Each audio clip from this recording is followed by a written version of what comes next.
Oh, ano? Okay ka lang?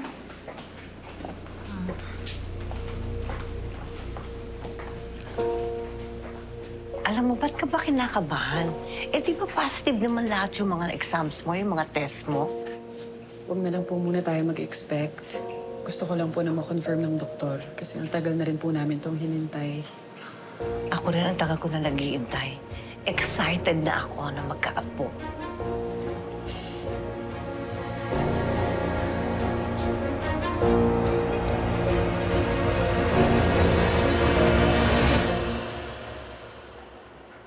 Mabuti hindi ka na pinahirapan ni Victor sa annulment niyo. Kausapin mo na yung attorney na kilala ko.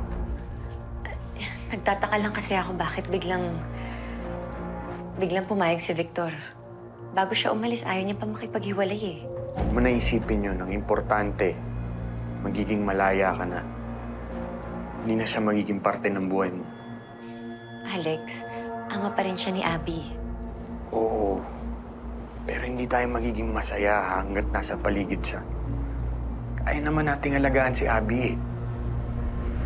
Hindi mo siya kailangan sa buhay mo.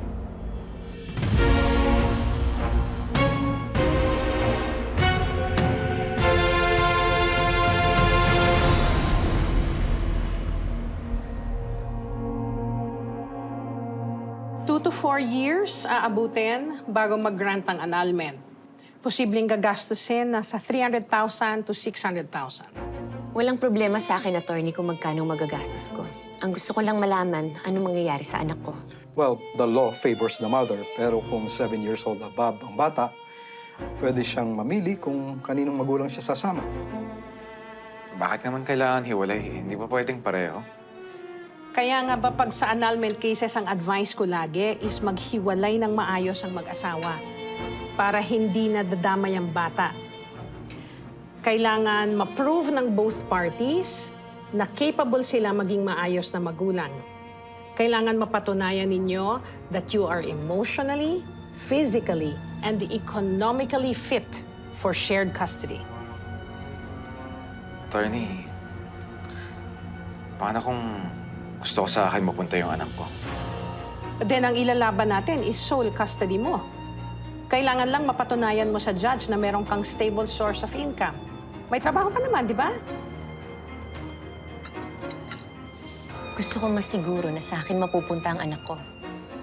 Then sa annulment pa lang, kailangan na nating mapatunayan na hindi niya nagagampanan ang obligasyon niya bilang asawa at ama. Paano? On the grounds of psychological incapacity. Based on the new ruling, psychological capacity is not medical but a legal concept. Hindi kailangang mental or personality disorder. Hindi rin kailangan permanent or incurable condition. Pero pwede natin palabasin na may problema sa kanya bilang padre de pamilya, kagaya ng addiction sa drugs, alcohol o sugal, pagpapabaya sa pamilya o yung walang binibigay na sustento, pang-aabuso o pananakit sa asawa. Attorney, paano kung pinindeho niya ako? Hindi yan grounds for sole custody, kahit annulment. Pero separately, pwede mo sila kasuhan ng adultery. Kailangan lang meron kang sapat at matibay na ebidensya. Ebidensya ko tulad ng... Exchange of messages tulad ng chat. Pero hindi lang ganon.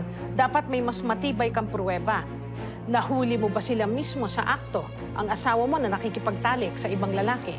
O kaya meron bang ibang testigo na nakita mo ba silang lumalabas ng hotel o meron bang mga pictures na nagpapakita ng circumstances ng kanilang pagtatalik?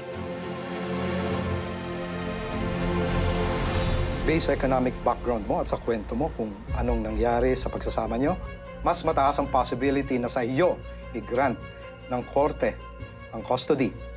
Unless makitaan ka ng dumi ng asawa mo.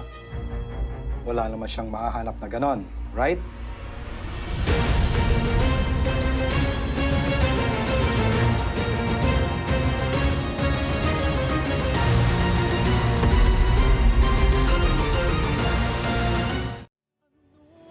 Nangyayari sa ating dalawa, akala ko noon tayo tayo ay iisa. Ako ba ang siyang nagkulang?